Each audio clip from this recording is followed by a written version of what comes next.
Hello, my name is Chris Pregman, and I'm going to be talking today about deforestation. Deforestation is a long-going, big process that has affected the Earth tremendously in terms of its shape and the climate. Currently in the United States, about 44% of land is being used for farmland. That means that 1.9 billion acres have been deforested in the last couple hundred years.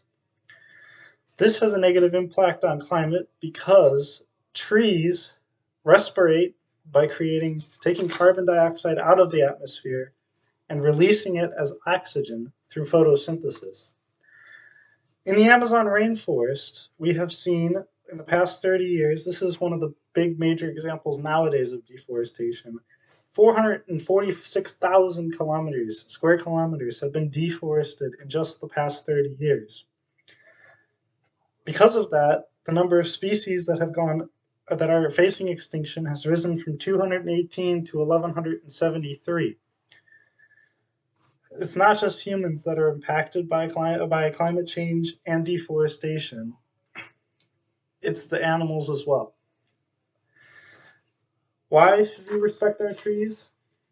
Well, deforestation reports have shown, specifically by the United Nations and released by Jacobs, is that trees account for 20% of carbon emissions when they're deforested. That's 20%. That's a big chunk. Um, Trees have immense uses for paper products and stuff like that. And so the production of that releases a lot of carbon, which makes the earth warmer. And since the earth is getting warmer, it's just going to continue the cycle of the positive feedback loop with fewer trees to offset the carbon and more deforestation creating more carbon, which cannot be offset by those trees because they're dead. Not everybody has a lack of respect for trees.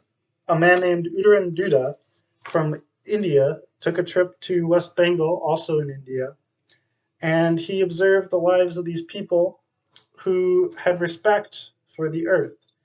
Before they went to do their rituals, they would pray to the gods to allow them to manipulate the earth. It is that kind of respect that could be used by humans outside of India to, really think about what they're harming. Other solutions to deforestation are we need to engage the public. The public, they don't see the long-term consequences of deforestation in their day-to-day lives. That's why they're long-term consequences. So we need to bring in experts and we need to use ethos in order to tell them, this is a problem. This will have long-term effects. It will affect us for generations to come. If we engage the public can then take action by planting trees or using less paper products. Bamboo is an alternative that has been taking action recently, so people can consider that. At UNT, we have the privilege of having these post oaks. Now, post oaks are a type of very slow growing tree that are very fragile. So it's very hard to transplant them. It's very hard to get new post oaks. So UNT has been preserving these post oaks through various practices. So deforestation is not cool, and it could lead to long-term consequences if we do not take action now. Thank you.